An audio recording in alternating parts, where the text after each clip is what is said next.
ಜ್ಯೋತಿಯ ಹಾಗೆ ಸುಡೋ ಸುಡೋ ಬೆಂಕಿಯಲ್ಲ ಅದು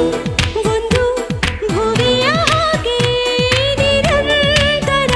ಈ ಪ್ರೇಮ ಸ್ವರ ಈ ಪ್ರೀತಿ ಆಕಾಶಕ್ಕೂ ಎತ್ತರ